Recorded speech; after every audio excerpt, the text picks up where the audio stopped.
Alors nous sommes le samedi 28 juin 2014, nous sommes de retour à Toulon. J'ai quelqu'un à côté de moi, je vais lui demander de se présenter. Bonjour. Bonjour, je m'appelle Magali Twitou et je travaille dans l'association Environnement et Partage. Alors ce qui est bien, c'est que vous nous avez demandé de venir, ça c'est gentil. Il se passe justement dans le centre-ville de Toulon aujourd'hui quelque chose de spécial. Oui, c'est une chasse au trésor et plein de stands, enfin des petits stands sur la place Bonnetière, l'ancienne place de la Poissonnerie qui est à Toulon, au centre ancien. Alors c'est quoi justement cette chasse au trésor? Alors en fait l'idée c'est de rencontrer les membres du REV, le réseau d'éducation varois pour l'environnement et la solidarité. C'est un collectif d'associations, donc on est plusieurs stands, il y a Mère Nature, Environnement et Partage, la LPO, Ligue de protection des oiseaux, VAR équitable, Habitat et Humanisme, Tremplin et puis aussi le Café Culture qui participe au réseau REV. Et puis on a aussi des magasins qui participent à cette chasse au trésor, qui ont participé au projet Jardinons la ville et qui ont mis en place des jardinières devant leur devanture ou dans la rue pour essayer d'égayer, d'embellir et de reverdir le centre ancien de Toulon. Alors cette chasse au trésor, les questions, ça porte sur quoi? Alors il y a une dizaine de questions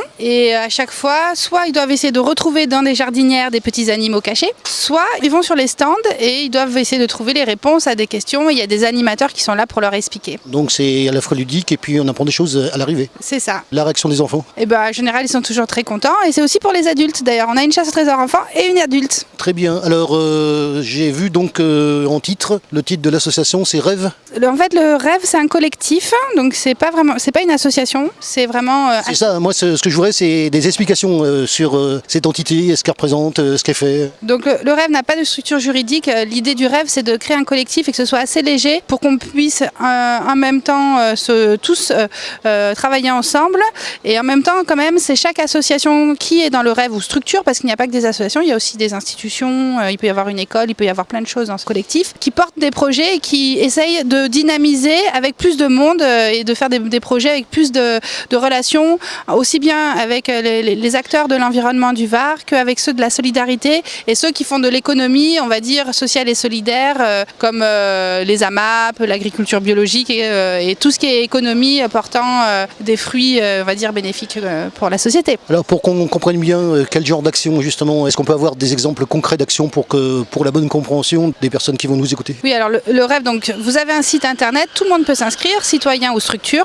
Vous avez un agenda où vous voyez toutes les actions des acteurs de ce collectif. Par exemple, vous avez le comptage des hirondelles avec la LPO, vous avez nos ateliers Jardinons la ville avec Environnement et Partage, vous avez des conférences avec Mère Nature, voilà, tout le monde marque un peu ses actions. En même temps, on essaye aussi de créer des choses collectives. On va revenir aussi sur le sujet que j'ai fait place d'Armes, puisque moi j'étais venu, je rappelle, pour le street painting, et puis je vous ai découvert, je vous ai interviewé, j'ai interviewé Anthony. Quel regard justement vous avez eu sur ce sujet et sur sa prestation, que moi je garde en mémoire? On a beaucoup apprécié la prestation d'Anthony. Effectivement, sur la place d'Armes, on avait fait un mandala et il a bien expliqué le projet Jardinons la ville.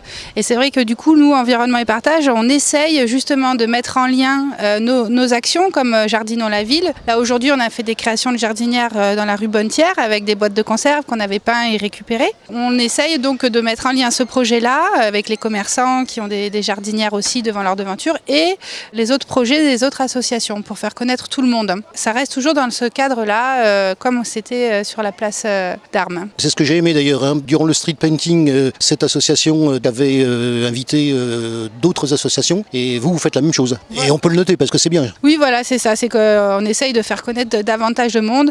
Nous, c'est Environnement et Partage, mais on n'a pas envie de faire juste connaître Environnement et Partage. Notre objectif, c'est de faire connaître tous les acteurs du Var, déjà de Toulon et des environs, pour pouvoir faire des liens, des projets, renseigner les gens, s'informer, créer plein de choses collectives, des actions aussi bien ponctuelles qui durent sur le long terme. Par exemple, là, on a pour projet de faire une formation forum ouvert pour permettre justement aux gens d'arriver à bien s'entendre, pour pouvoir faire des ateliers, savoir qui fait quoi, qui a envie de faire quoi et comment on peut faire tout ça.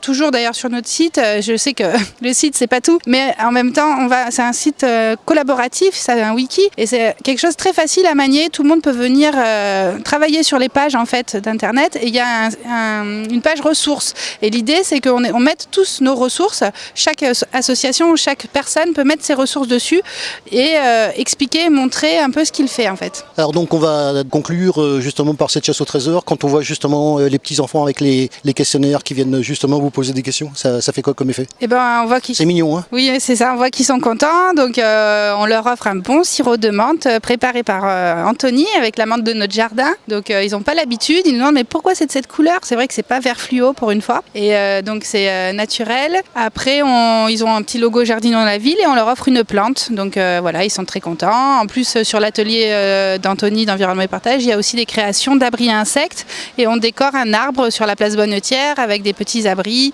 pour perce-oreille, pour cirfe, voilà.